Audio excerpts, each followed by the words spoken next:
I'm Carrington McDuffie, and I am so stoked. I have with me today Platinum Award-winning record producer and engineer Kevin Gutierrez, who has worked with Paul McCartney, Johnny Cash, Sound of Thunder, some truly amazing artists, including myself, because that's how I know Kevin. We've worked together on songs of mine. In fact, I've got a brand new song coming up that we worked on together, which I can't wait to share with you. But meanwhile, today, we're going to be talking about AI in music, as well as some other fascinating things about music and sound and vibration. And this conversation is about an hour long, every minute of it fascinating. But if you don't have time to listen to the whole thing, click the link to my website contact below in the show notes, and I'll get a link to this show directly to your inbox for you to listen to at your leisure, also giving you the opportunity to respond to me directly, because I love having your involvement in my ongoing inquiries in this podcast and in my music as well. I'm Carrington McDuffie. This is Starseeds of Freedom.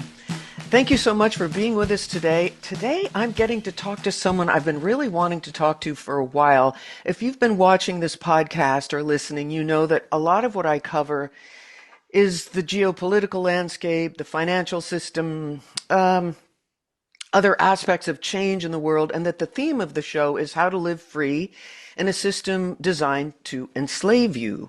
And in my view, the way that we start doing that is in our minds. It happens first in your mind, and by how you think, and by thinking freely. So I'm always looking for the subjects to discuss with people that are on the leading edge, and as I was saying to my guests before I pushed go, that leading edge is different for every one of us, and there are people who are far beyond me and people who don't know what I'm talking about. But where the leading edge is right now today is in regards to sound and music. Now, I'm actually a recording artist, a singer, a songwriter, and a music video producer, and I only recently started doing this podcast in response to a need I perceived for connection with people, to educate myself, and to share information that I glean from all the really interesting people I get to talk to because of this podcast. But I haven't yet gotten to speak with someone in depth about sound, the creating of sound, and music, and the creating of music, and what's going on with that, where we are with that now. So today I have with me one of my favorite people in the music business, who's a producer and a mix engineer, recording engineer, a vocal engineer, and he's going to tell you more about himself in just a minute. It's Kevin Gutierrez here in Texas. Kevin, welcome to the show. I'm so glad to have you. I'm glad to be here. Thank you. It feels like a great introduction. So I'm glad to be here. And before you hit record, I was saying, it doesn't sound arrogant, but I don't do a lot of these podcasts. I get asked to do them frequently, and talk about music or production. But most of that information you could find online, or podcasts, or people that are, are really diving headfirst in as far as the technicals of how to make a kick drum sound good, or a vocal, or production techniques. There's so many, and if you're looking for that, go on YouTube. I mean, there's amazing producers and engineers, and you can get in the deep dive of technical. So when you asked me to do a podcast, and that some of the subjects were going to be 432 versus 440 or AI, that's immediately of more interest to me. And so I'm glad to be here and chat away and start to dive in. Awesome. Yeah, because these are very interesting subjects. This is where change is really, really happening. I mean, music is change, right? Music makes the world go round. So it is a reflection of change itself. Just working your way through a song is change. But these other aspects of change are what we're going to talk about today. But can we start with you telling our audience something about who you are, what you've done, how you came into your line of work? This is a lot of questions in one, but you know what I'm asking.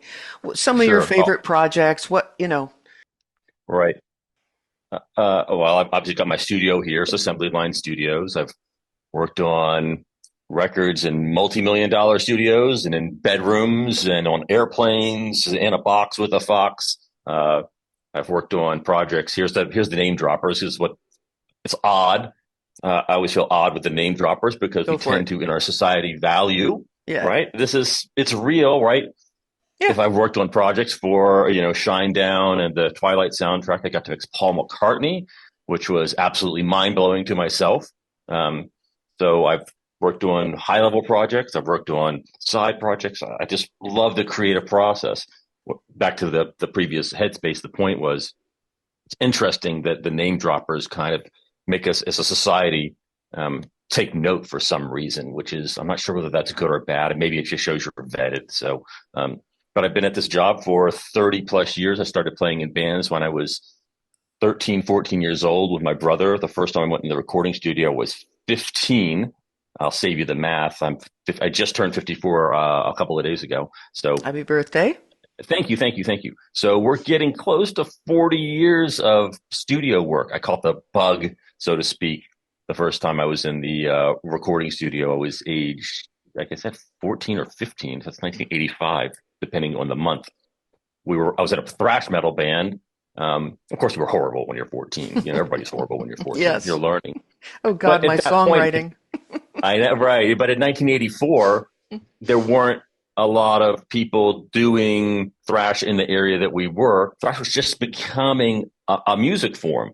So how that relates is I felt like as a 14-year-old, rightly or wrongly, mostly wrongly, that I could do a better job than the engineer because he didn't know what he was doing. He'd not recorded that style of music. I at least knew that the thrash metal bands of the time, you know, the Metallica, Slayer, Venom, Exodus, Hyrax, Infernal Majesty. But like I knew that round of what this record should sound like. I didn't know how to get it there. So that started the journey of starting working in studios. I went to college for something not related at all. I went to Virginia Tech for chemical engineering and physics, which is what my father did. So I think I got my brain from him. That was passed on. But then I started working in recording studios to do it for myself. I got lucky, had a couple of records that did well. I had my studio in Vienna, Virginia, but I was also working semi full time in Los Angeles. Toward the end, I was going back and forth pretty frequently. Would never do that plane ride now. But back then, it was no big deal. Yeah. So that's where I got to work with Scott and Jason. They'd done remixes for Seal, Madonna, Depeche Mode, Bowie, Crystal Method. So starting to see their process and learn the business side of what that grind was because they were in LA doing it. Yeah. So I'm lucky and I learned a lot from those guys. And then eventually I moved my studio here, which is where I met you actually through Sam in New York. So anyway, that's a little bit about me, but more so, I've been doing this a long time and this is my favorite place to be. I love working on music. I love the creation of it. I love talking about it. I still listen to every night. I probably listen to an hour and a half, maybe 2 hours of music with my in-ears in, laying in bed under my covers and just listening and studying. So I love everything about music. And I love the fact that it's a genetic trick on our ears, that it comes through the speaker, hits our ears, and makes you feel something, hopefully. That's what good music should do. So that's kind of a little bit about my background. Yeah. Okay. Wonderful. Thank you. And I think... well, this is coming more and more to the fore. I recently interviewed somebody who does frequency healing. People are starting to really understand that everything is frequency. Everything is. We're made out of frequency. And so that's what music does. It can move you in any different direction. And I think, that's something to be careful of too, because people are easily manipulated by music. Music soothes the savage breast, or it can work you, up into a storm. So, well, that's what we rely on as music producers. That exactly what you said, Carrington. Right? Music it's a trick, isn't it? Yes. It's a trick that comes from. Well, at least I can point this way. I can do it with my orientation tool. It comes from the speaker. It hears a waveform. It hits my ear, and a good song should make you feel something, right? It's not necessarily about the riff or the vocal or the drums, although those are the pieces, those are the ingredients of the finished product, the final cake, just like butter, flour, sugar, chocolate, or those are the ingredients. But the end result in pre-production, what I tell people is the song should make you feel something. Is it love? Do you want to hug your partner? Do you want to say hello to your mom and dad? Do you want to drive your car really fast? Do you want to go to the gym and pick up some weights? Do you want to take somebody's face and drag it across the cement? Do you want to get into a ball and cry? Yeah. Really, it's waveforms that are making you feel all those things. Yes. And that's what we're doing as musicians. That's what you do when you write and perform your songs. That's what any good musician hopefully should do, which is the end result is a feeling. And that feeling is all transmitted by sound waves. That's all. Yes, right. And, I always think in the book of Genesis, in the beginning was the Word. And at some point I realized a long time ago, oh, sound came first. And sound makes, sound makes everything, right? I think that's how they moved the God pyramids actually with spoke into existence. That's hard to Yes. comprehend if you believe in God, universe, matter, that there's some type of intelligent creation. Yeah. Whether you believe that or not, there's somebody that wrote that's part of our mythology, our lore, fact, whichever side of the fence religiously you're on, somebody wrote that down, and that's been part of our collective, which is something was created by speaking it into existence, and speaking is sound. Sound. Right. So I'm kind of torn which way to go, but I'm actually going to start with the one thing we wanted to talk about, which was AI, because you've been talking about production and how we use music and sound to create feeling. And I know that AI has taken up a big position in, I'm going to say, the manufacture of music, because I wouldn't call it creation really, but that over the last 5 years or so, a lot of AI has been used to create I guess, the most commercial hits, because it can gather information on, well, what chord progression is the most Mm-hmm. pleasing, for this application, for a verse or for a bridge. And I just wonder how much of that you've encountered and how much of an impact that's had on what you do. Have you, how does that play into what you do, or what do you observe about that? Well, we've just taken up the whole rest of your podcast. We can go down the rabbit hole. We may need to. Right. We may need Uh-oh. to. As soon as you hit that one, Yeah. right. This is a hot button topic. Everybody's got their thoughts and feelings. I'm doing a single right now for an artist, Christian Shields. His stuff is cool. It's rock, like kind of 80s based, like stuff from 40 years ago. When we went out to dinner, we had this exact conversation. Everybody's having this conversation now about AI. Yeah. So here's my opinions on it. They're my opinions. It is what it is. Everybody's got their opinions, but my opinions are based on what my experiences, real life have been. Right now, I feel like AI, we're just on the cusp of it, right? Yeah. For me, when we talked to before the podcast, you're asking about AI. I said, I've only been diving into this for a couple of months, not 4 or 5 years. I guess these technologies are ramping up, but it's really just like being vomited on us right now. Yeah. That anybody can go to their laptop, type in a few keywords. I want to write a techno futuristic drum and bass song, female vocal or male vocal. Most of the programs you can't yet pick tempo nor key. That, of course, will change. So by the time this podcast comes out, whether you're watching it tomorrow or 5 years from now, whatever I'm saying is probably already changed. I'm already probably outdated. This is going to move so fast. So I'll only talk about what's right now. You can go in and type keywords and a song will get spit out to you. You can put in your own lyrics or not. It's really mind-blowing when you put in your own lyrics, because how fast the vocals have pitch, articulation, sometimes cool vibes to them. So that's been my experience of just starting to go to the programs like Suno and Udio. That probably those are the two bigger ones right now. There's going to be more. Mm-hmm. You can punch in some keywords and get ideas back. Right now, it's not a great tool yet, but that will change very, very quickly. You can type in something and get some ideas back that you can then say, I like this or not.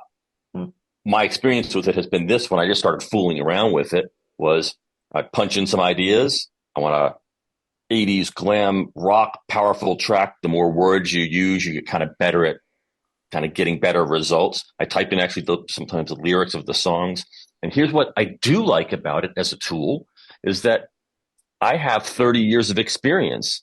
I have the chords that I like to use. I have the artists that I like to reference. I know what I'm trying to create.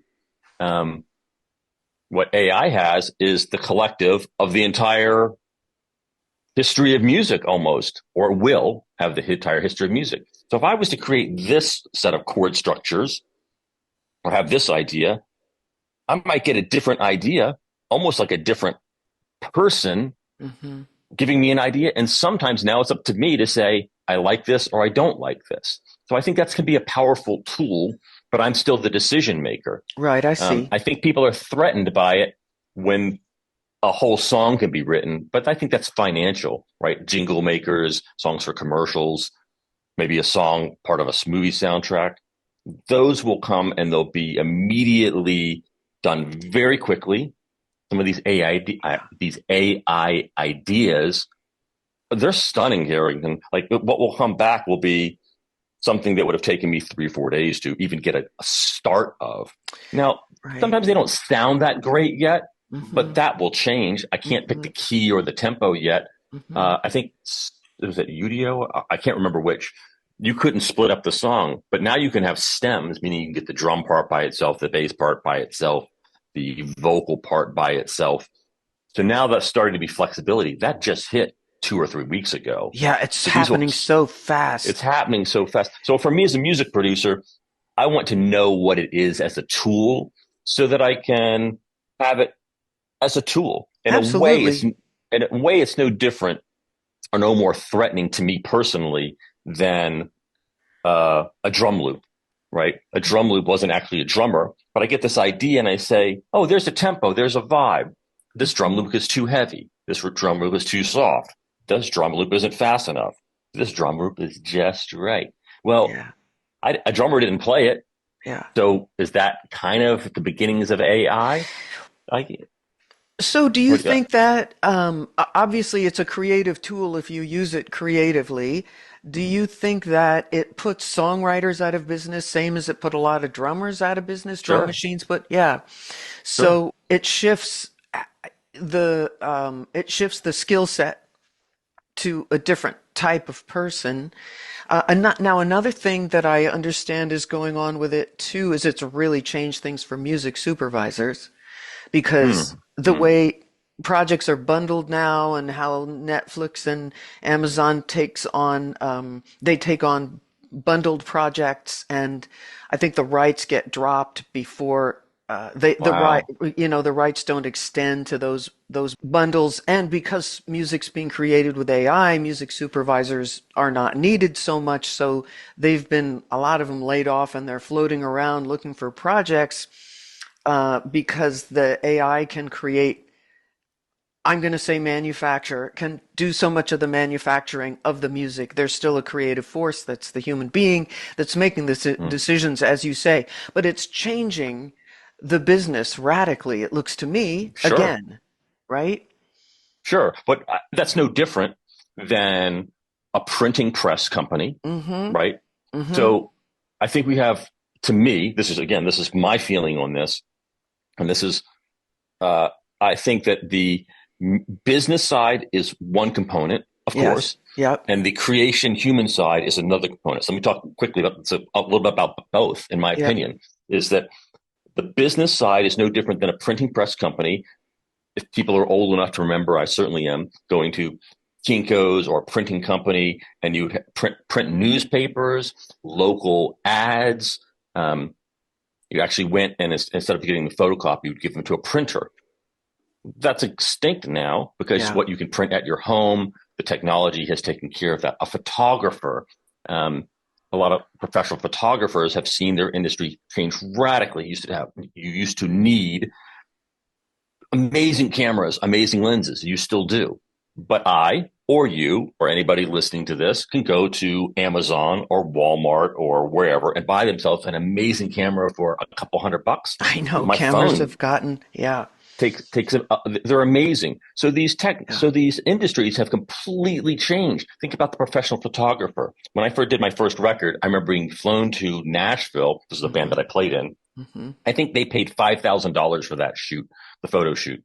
that was a teeny budget because there were Right. guys that were doing 15, 20, 30, $40,000 shoots for that one picture, the record cover, right? Right. With a Now I could do Hasselblad, probably. right. So the business has changed in photography, printing, any types of technologies. That will change also in music. Now, here's the part that I don't think is threatening is that AI will not change at all your need to create and my need to create. Yeah.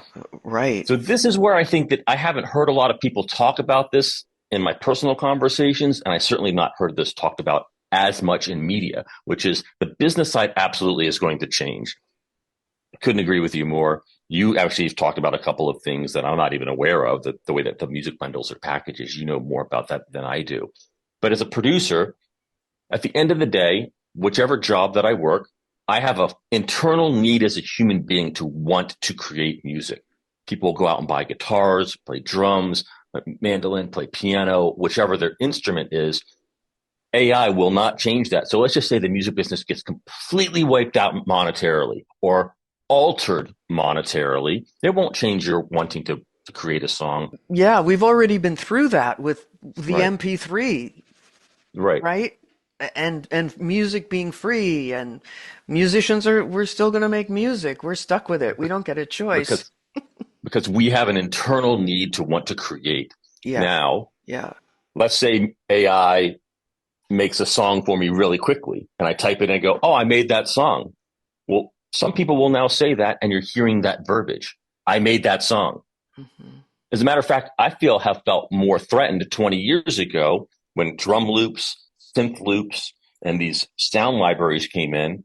I remember talking to a guy, he was a video editor, Carrington, and he said, he played this song and he goes, oh, I wrote this song. This guy, I knew him Hmm. and I felt threatened because I said, you didn't make this song. You just took a drum loop, a bass line, a keyboard part, and you put them together like a bunch of Legos. But what's creation? I don't know. He did make it Yeah. and it sounded pretty good. And it depends. Okay, It so was fine. how do you define a song, you know? And Wow. I don't right, know. what's a song? To Something that me, makes you feel something. well, for sure. I mean, for me, it has to have rhythm, melody, lyric. Right.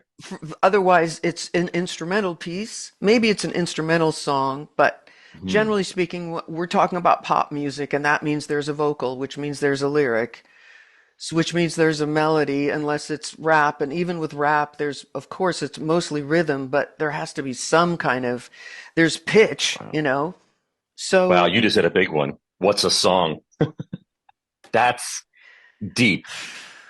If you just keep asking that question 4 or 5 times, is a song rhythm, pitch, melody? Okay, well, what's rhythm, pitch, melody? Uh, does it have a verse, a chorus? Does the rap have rap? A lot of yeah, times it's not pitch to yeah, the vocal. Is it rhythm? So I think the more you peel that away, the bottom layer for me personally is back to what we said at the beginning of the podcast. A song is a feeling. It makes you feel something. but it A rap does track, have, right, okay, yeah, but it has, like you were saying, the sugar, the flour, the chocolate. I mean, it has the parts in order right. to have the whole.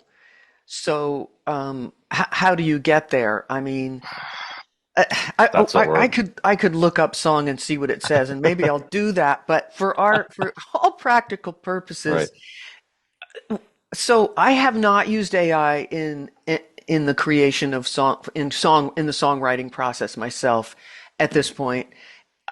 And I haven't used it in the production process because I haven't been producing lately. Okay, lately what I've been producing is music videos of Hmm. songs, you know, that are done and need mastering and are ready to be released. I'm working on an animated music video right now, actually for one of the songs we recorded vocals for, Max from the Future. Oh yeah, I remember that track. That track's Right? cool. Yeah, yeah. It'll be. It's going to be. I don't know what it's going to be. We'll see.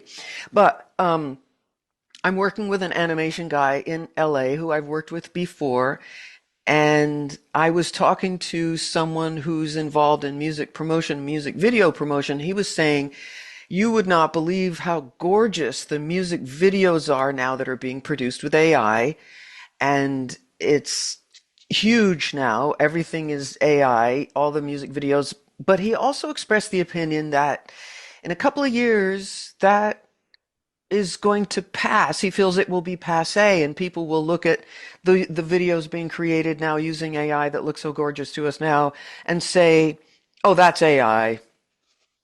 You know. Hmm. Now, Well, you hit I don't know. something that was interesting is that we don't know the answer to. You don't. I certainly don't. Will AI become passé? And I think that for myself, I'm not, we don't know. But the question would be, let's reframe that question. Is pop music passé? Because pop is really, it's all the same ideas repackaged in chord forms that we've heard over and over and Over over and again. over. Many people have heard the videos, or if you haven't, go look them up. You might be able to insert a clip or a link to them where these guys take a country music song Hmm. and they'll run it and it'll say every country pop music song is the same. They're doing it for humor, a little bit for lampooning, but there's Hmm. also a bit of truth to it where one Yes. song will play Yes. and then Yes. it cuts to the verse of another song, Hmm. uh, and then another song, and then it's the solo from one song, and they're all in the same key in the same tempo, and the lyrics even kind of make sense. So they're doing it to be a little bit funny. But the point is this. Here's my point, which is that all these ideas are around and they're repackaged. So AI can only do what our collective conscious already has. Has If already you've written a done. song, you've done all these hundreds of millions of songs, but it can't come up with anything new. Right. It can come up with something new in the sense that it does this, this, this, and this, and that's a new combination. And that's what musicians do all the time. So that's valid, but it can't push music forward by generating new ideas. It can take a combination of this and this and this and this, and that's kind of new. Hmm. And that I think that's also kind of valid because isn't that what we do as musicians? That's what you do. I listen and I say, Yeah. I this is mean, Bowie and a rap track and techno and put this but together and it's new. right. But if I'm writing, I'm not thinking what would Bowie do or what did so and so Mm, do. I'm hearing something that comes from wherever it comes from, and that's another subject. But it comes out of nowhere, and I just sing it. It's just well, there. to your So point, where does it come from? the ether. It comes from the ether, which I think is the medium we live in, which is completely Hmm. wisdom and magic. But as far as the AI goes, it can spit back only what it's been fed. So, as you Correct. say, it can make new combinations, or maybe combinations you wouldn't come up with, or combinations you would come up with, but it would take you, as you were saying, 3 days, where it could do it in 3 minutes. But it can only work with what it's fed. So, I mean, am I working only with what I'm fed? Well, I'm working with what I'm fed from the ether. You know, that's kind of how. There's a to your point. Do you know who Jojo Meyer is? Plays in this band called Nerve. No, I know that name. Okay, okay. Jojo Meyer is a drummer. He's also a head. He's a thinker. Um, Okay, yeah. Jojo Meyer is interesting in his drum style, which is that he started listening to cut up pieces like drum and bass, Mm-hmm. right? Mm-hmm. When these guys, these DJs are making these fast beats, and he says, I want to play these as a human. How would a human play? So now you have real drummers that are being cut up by DJs and turned into drum beats to Mm-hmm. something that no human could play. Mm-hmm. And he's on the other side of this, says, now as a human, I want to play it like this. Mm-hmm. Here's what Jojo Meyer is. He also has this, it's a TED talk. It's called, if I messed it up, I probably will. It's basically, he's talking about the distance between the zero and the one, which Mm-hmm. is, to your point, is where does music come from? I'll sum it up. Sum it up, not anywhere near as eloquently as Jojo Meyer does, but it's this idea, which is if you, Carrington, are in a room and you're playing guitar and singing, and I'm in the room with you and you've got a bass player and a drummer, and we say, we've got 8 hours to write a song or 8 days to write a song. And you're going to do parts, which are nature and nurture, which are things that you know how to do, that you've been trained how to do. The bass player is going to play parts that he's been trained how to do, his forms that he knows. The drummer's going to play what he knows. Now, the longer you take to make this part, you're over here. In the jazz world, the faster we do this, so if I just say start to play, just start to play. Hmm. Where does that come from? The faster and faster and faster you do this, the closer you're getting to this side, which is we don't really know where that comes from. Jazz musicians have this happen to them all the time. The faster you play, it's just going to be like boom, go, boom, go, boom, go. Right. We don't really know, and I certainly don't know, where does that really come from? You just hit it. It comes from the ether. So the Or you're faster we get to it, unconscious. Right. Okay, so or the some, speed thing, sorry to interrupt you, but the no, go speed thing ahead. is relevant because in the sense that to the subconscious, because I mean it's like when you do psychological tests and they show you something and and say what's your association with, and they show you something and Right. you have to give a reaction like that. Don't think about it, just react, you know. And the more quickly you react, the Mm, more direct your connection is. You haven't, your conscious mind hasn't come in and yeah. manipulated your response, you know. I think it's drawing from that place also. And this is also, okay, this is a little bit to the side, but it's kind of interesting. When I was on tour a few years ago, you know how when you're on the road and you can get bored and you get stuck somewhere and you're just waiting. There's a lot of waiting time, seems No, you like. get bored on the road? No. Yeah, can you believe it? Yeah. Yeah. And and um and I started doing printouts, or at least I don't know what the right word is, but you know how you can do a visual readout of a sound and it looks a certain way, Hmm. right? And I was doing that and then feeding it back in to create a Oh, sound from wow. that readout. Yeah, I was kind of Wow. bored. Okay. I was stuck somewhere in the Wow. UK, just That's a like, whole nother level. Wow. Okay. and it was What similar. happened? What Well, it happened? was similar, but not the same. And I don't even know I don't even know exactly how this relates, except that the translation of information, in that case, we knew exactly, well, you knew exactly where it came from. It came from this Wow. image that was made from the sound. But as soon as you've done that, the picture of the sound itself, the waves, the shape of it, an explosion looks like an explosion or whatever, you've already gone beyond where it came from, right? Let me ask a question. I'm a little bit unclear on something. I think I have this. So basically, you could play like a sound, like let's just say a door slam. What, were you actually doing sounds or were you doing music? Oh, I'm trying to remember now. I only had my laptop, so I think I was just doing sounds. So basically, like let's just say, so the idea or the concept is I play a sound of, let's just say, a door slamming. Okay. And then Yep. out like my waveform looks like this. And now Yeah. I take this waveform and I feed it back into the same program and say, what is this? Right. What does this sound like? And then it says it's going to give you this interpretation, and it might sound or may not sound like a door slam. Is that Yeah, what the it sounded process it is? would sound similar to a door slam, but not exactly, you know. So, Right, because it's been altered. It's yeah, like it's the game been of telephone in waveform. exactly. So I don't know. This I isn't gotta really try that. I just Maybe I'll get some interesting results. You I know. just went off on a tangent, frankly, but um Well, this to your is point about where does music come from? where does Let it me come ask you from? this: you have you ever said this phrase? I know I have. The longer it takes you to write a song, whether it be 5 minutes, 5 hours, 5 days, 50 days, you start to say, I wrote this song and it's about blah, blah, blah. If you got a song that comes to you in 5 seconds, we're more likely as human beings, or have you said this? I certainly have. Maybe I'm leading the witness. I say, I don't really even know where that came from. Has that ever happened to you in that way?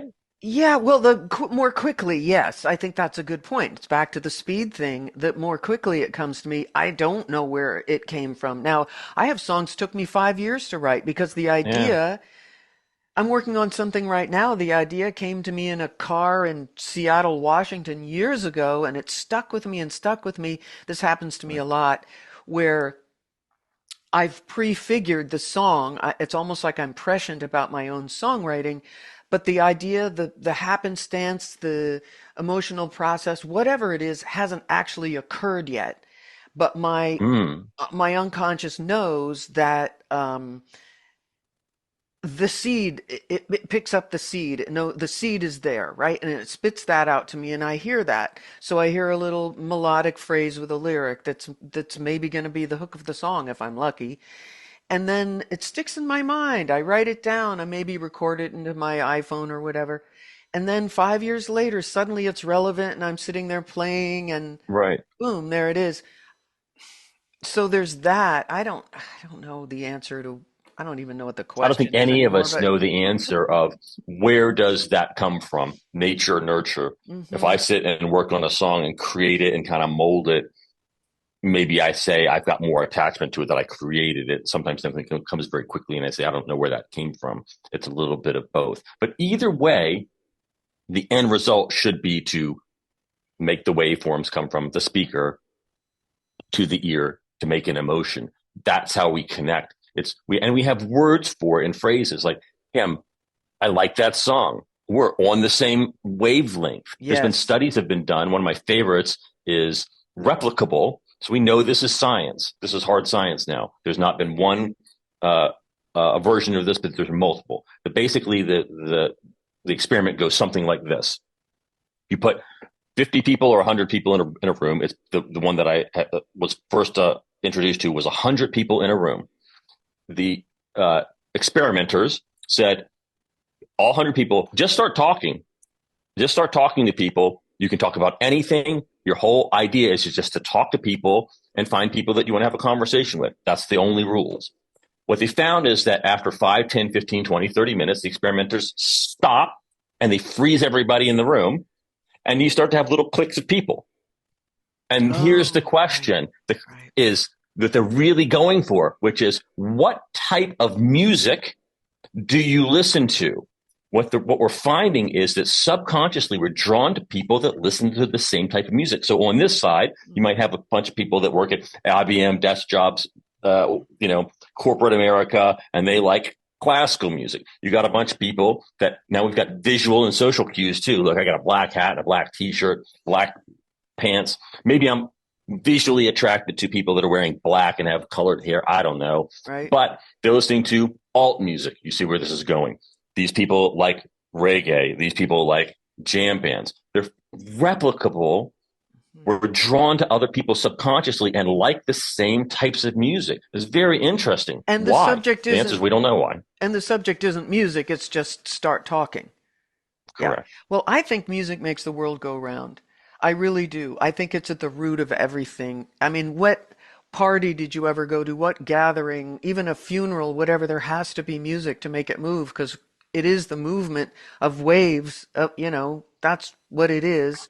So now, since we've arrived at that, let's shift a moment over to the question of 432 versus Mm-hmm. 440 concert pitch. So I don't know how much our audience will know about this, but the A above middle C is considered concert pitch, and it's the pitch to which a band or orchestra tunes to, so that everyone is tuned, sounds right. If it's you can express this better to me, Mm-hmm. but than I can. No, But you're right on. I'm speaking Yep. to. I don't know how many of my listeners are music savvy. I don't really know. So, and there's been some controversy about what's actually the best pitch for concert pitch to be tuned to, and it's changed over the years and over the centuries, and it was changed in it was Verdi, I think, who wanted it to be 432 hertz, right? Wasn't it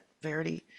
Uh, The history is a little bit obscured. yeah, The yeah, international standard was adopted, I want to say, in 1950. But the right, idea of what pitch is the pitch to tune to, that was starting to be proposed in the late 1800s.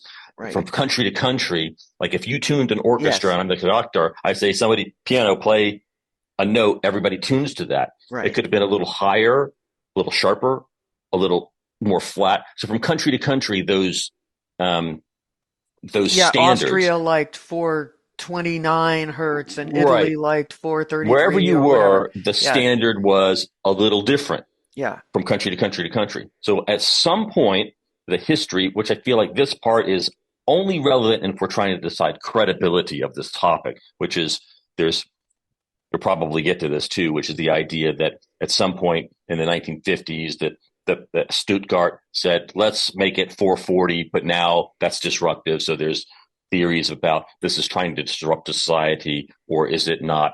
I feel like this is worth exploring only in as much that we don't know the answer to these historically, but is this a credible topic I to think talk it's, about? yeah, You I know, think it certainly is. Okay, so the question is, for those who may not know, the argument is that 432 hertz, and a hertz hmm is cycles per second, how many cycles it takes for a vibration to complete itself in the period of 1 second, right?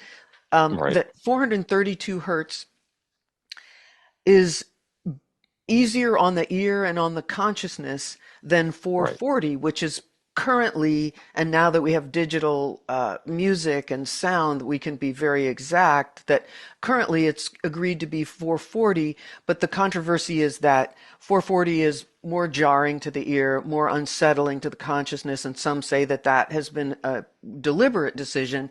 And if you look right, into Sue, who decided this, there's different answers to that question, and the International Standard Organization or whatever it is, right, well, you can join if you want and put in your vote. I mean, so who right. decides? I think you decide for yourself by listening, which I have definitely done.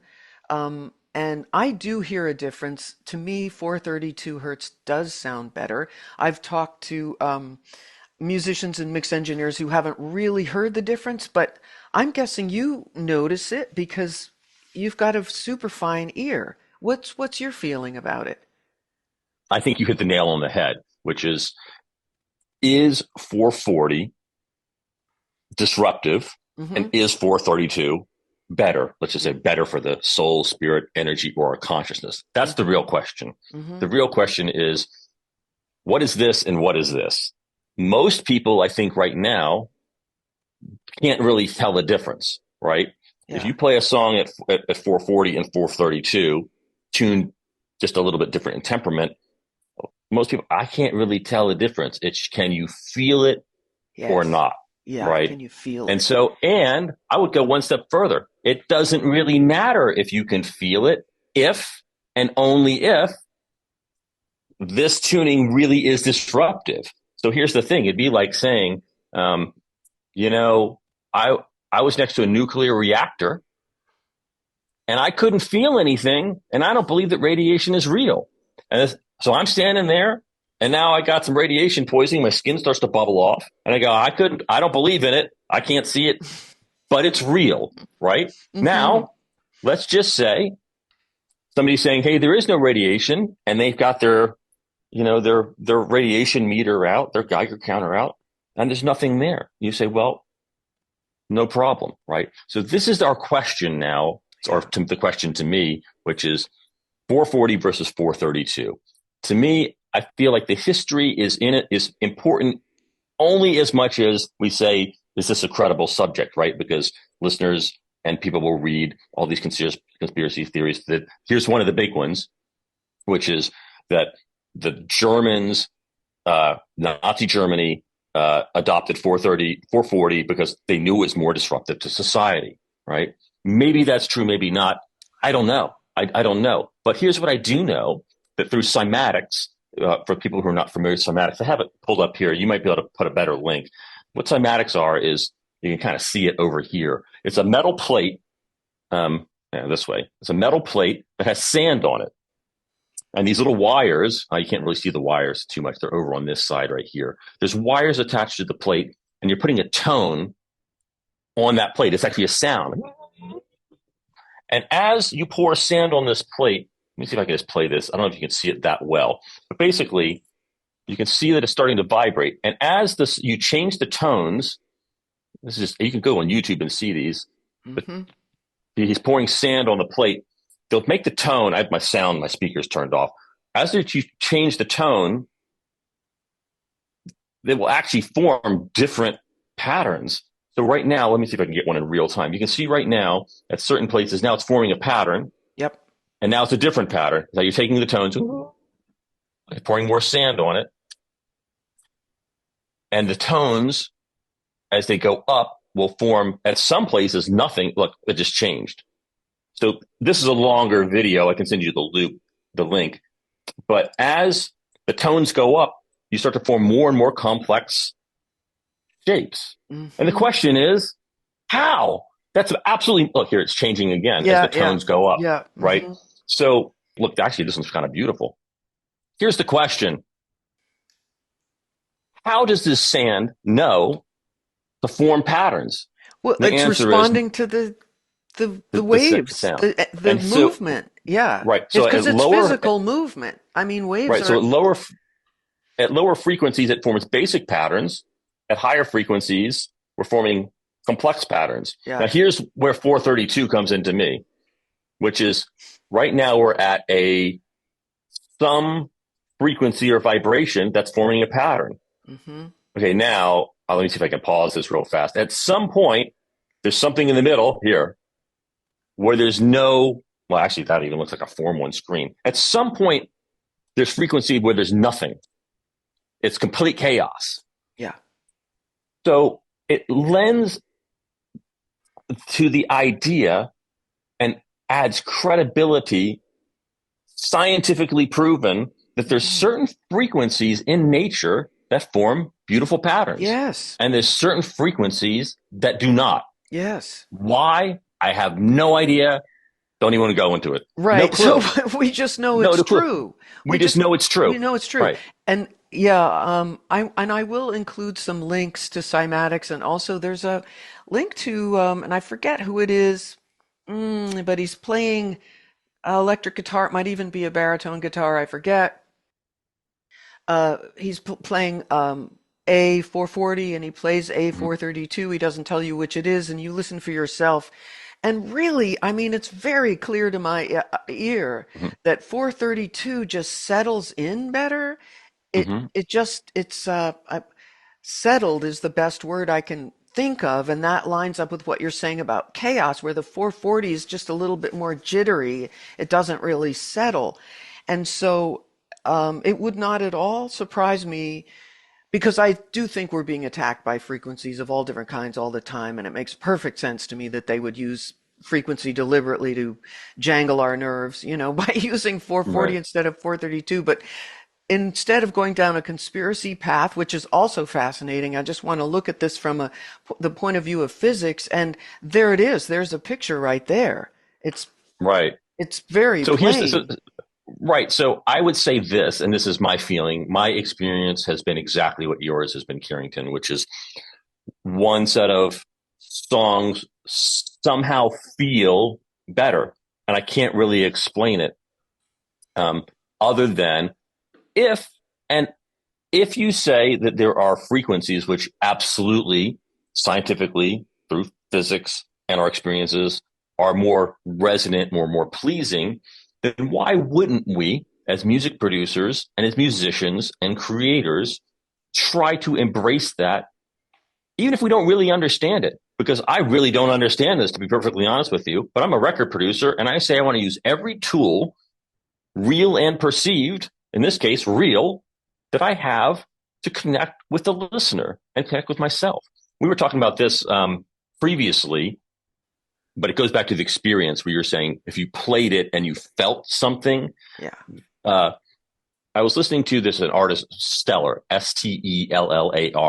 It may be a little hard to find because there's actually other artists named Stellar. She did a recording in the Great Pyramid. She went into the inner chamber and started recording. These pyramids have gorgeous frequencies, gorgeous reverbs, but she does all of her music tuned to 432. And here's what I found, which is I wasn't really looking for anything. You could make the argument that you like a song or don't, whether it's at 440 or 432. But here's was my experience. I found myself being drawn to these songs over and over and over again. They're kind of, some of them, these songs are relaxing, they're chill.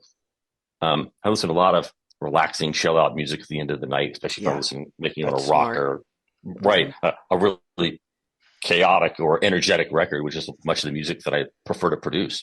Energetic, chaotic. But I found myself being drawn to these songs for some reason. So here's the question. Am I drawn to the songs just because I like them? Or was I drawn to them simply because they were in 432? Well, certainly there's been plenty of songs in 432 that I didn't like. Yeah. And there's plenty of songs that I listen to over and over and over again. The most body of work's at 440. But what I found Yeah. experientially is these songs at 432 seemed to and do have an effect that feel exactly what you said. Feels They're better more in your settled somehow. I'm yeah, not your sure. cells are vibrating better or Right. something. And more people, well, in music anyway, are requesting to record in 432 or to listen in 432. But and something you and I touched on when we've spoken previously is, you can take music that was recorded pitched to 440 and you could repitch it to 432. It's a tiny, tiny difference, but still you'll get artifacts in the sound if you do that. If you do an entire stereo recording, right? You're probably going to get some artifacts. But I would say there may still be value to this because it'd be like taking a guitar with the two strings or a piano. This is probably a better example. Each piano note has really three strings under the piano. If your piano's a little out of tune and you play it, is it really that bad? I don't know. Oh, But when it's yeah, really in yeah. tune, everybody can sense and feels it that you feel settled. So why wouldn't you? It's like almost like retuning a song to settle it. I think there's sometimes value of that. I want to talk on something else real quickly because I know as we start to get a later in time as an issue, is that people are looking for the hard science, right? Yes. There's the water. What's the water? Like the water flea. They're trying to. Somebody took a bunch of water fleas and they played music for them at a 440 tone or just with a 440 tone, and they had another control group of water fleas and they gave them the 432 tone. The real short version of what happened is they started to find that the water fleas at 440 had basically at half of the reproduction rate, and basically the death rate was slightly higher than the 432 group. So now we're starting to get scientific experiments and we're trying to understand this concept, which right now is experiential. I would say to most people, Hmm. experience it for yourself. Hmm. Does it feel better or not? Yeah. I think the science will catch up and start to explain these things. There was a group, this guy, it's actually he was done it in Italy. I think it was 33 people, but they've now replicated this scientific experiment where they had a control group listen to 440, a control group listening to nothing, and then another group listening to nothing, and then another one to 432. And then they measured pulse rates, and they found a mean difference of -4 BPM for the same piece of music. You got piece of music A at 440, piece of music B at 432, Hmm. and the people at 432, their heart rates are decreasing. You're having a physiological change from the same piece of music.